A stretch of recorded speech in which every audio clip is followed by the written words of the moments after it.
Hi everybody, I'm here just to give you a few tips to sort out the IELTS writing task number 2. So let's start. What is tested in the IELTS writing number 2?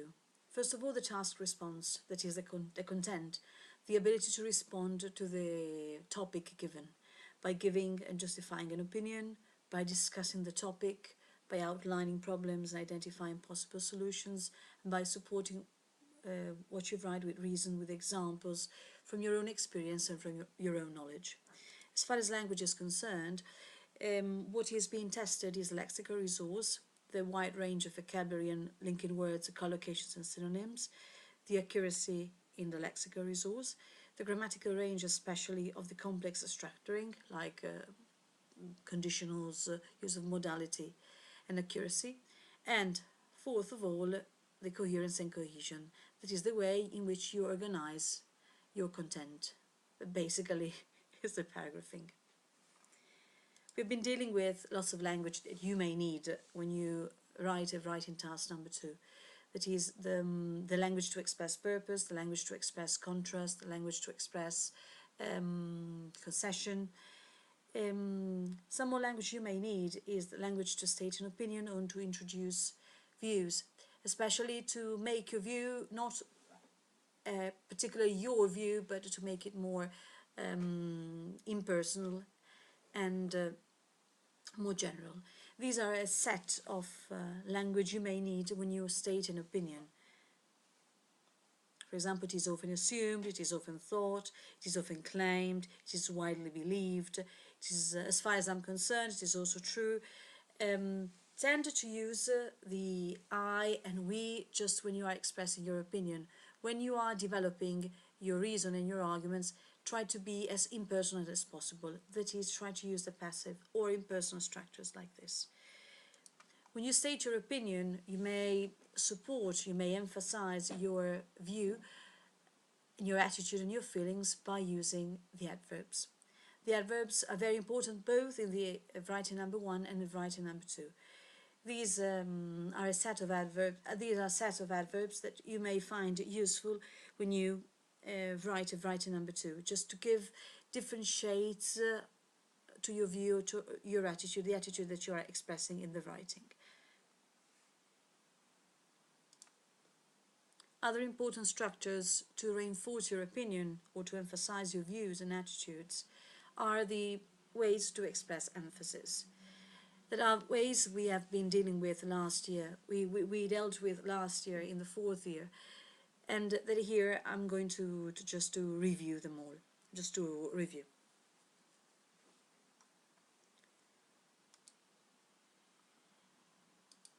So let's have a look. Basically, the three most important emphatic structures are the clapped sentences, the use of the auxiliary verbs and the inversion. Let's have a look at examples of clapped sentences. Clapped sentences are the sentences in which you use what, it's and the thing. Let's have a look at this sentence. I don't like the layout of the house. This is a sentence without any emphasis. If you want to express emphasis, if you want to add emphasis to this sentence, you try to turn the sentence round and use these clapped sentences like it's the layout of the house that I don't like. The layout of the house is the part of the sentence which is emphasized by the structure it's or it was that I don't like, and it is basically used with hate, love, like, or a clapped sentence using what I don't like is the layout of the house. In this case, the emphasized the part of the sentence is put at the back of the sentence. A similar one to it's what is the thing I don't like is the layout of the house. Also in this case, the sentence which is the part of the sentence which is emphasized is at in the last part of the sentence. The easiest way to emphasize, the easiest that is as easy as the use of an adverb, is the use of the auxiliary sentence, the auxiliary verb to emphasize. You can use do, did or does, so you can use these auxiliary verbs in the simple present or simple past, And this is the same example we said before. I like the layout of the house. To emphasize the fact that you like it, you use I do like the layout of the house. This do or did in the case it is simple past, or does in the case it is a third person singular, has the same function as really, absolutely, definitely, has the same function as an adverb.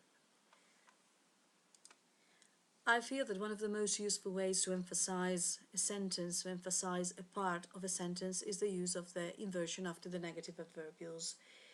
This inversion, of course, occurs only when the negative adverbial occurs at the beginning of a clause. All the examples I used are examples that are basically formal language. So they are used to strengthen a rhetorical point. So please do not use them in every language, but just use them in the writing task number 2. Just use them, but do not abuse them. So this negative inversion is used when you have got at the beginning of the sentence, when you put at the beginning of the sentence the adverbial, the negative adverbial. And this negative adverbial is generally never, little, seldom, rarely, hardly, scarcely. For example, there has rarely been such appreciation and enthusiasm for a conference of this kind.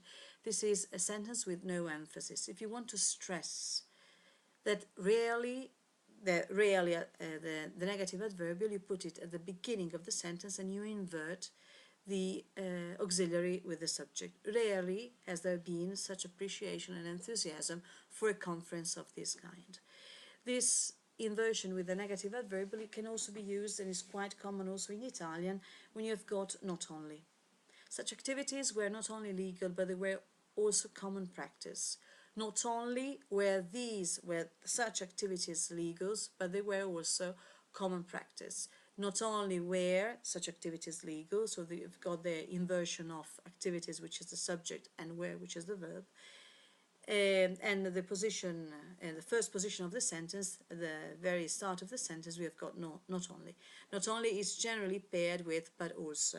In fact, not only but also. A very interesting way of inverting with a negative adverbial is the one with no sooner. No sooner than.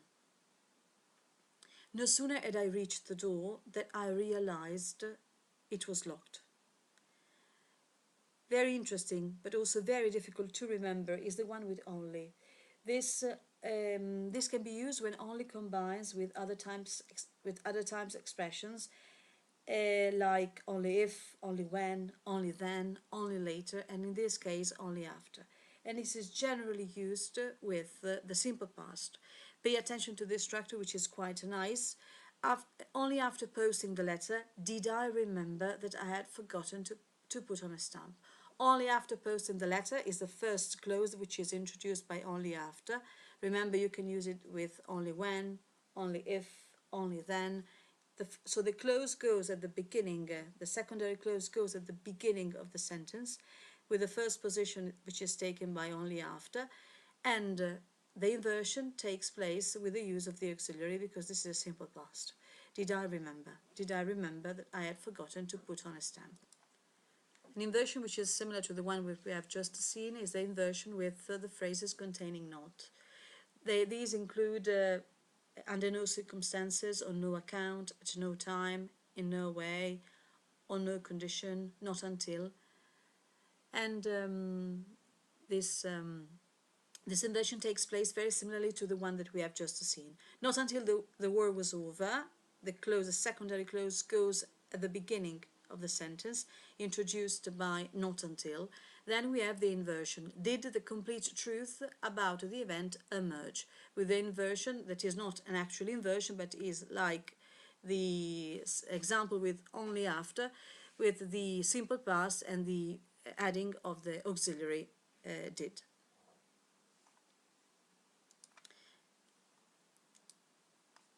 Another important inversion is the inversion that in English you can have with so and such and that, and with the conditionals.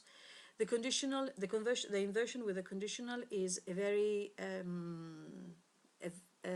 is a type of structure which is evaluated by the examiners, because it is considered a complex structure. You can have it by the first, the second and the third type of conditional. Let's have a look at the 3 examples I made. Were they to escape, there would be an outcry. Or, should you hear anything, let me know. This is an example of first. Had I known, I would have protested strongly. These are formal types of conditional with the inversion that you can find just in the writing.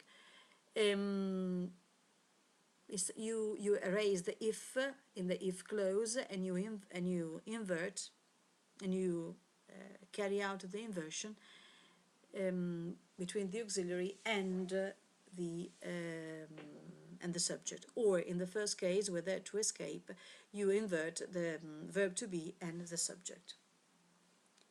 You can have also the inversion with so, such when you have them with the adjective.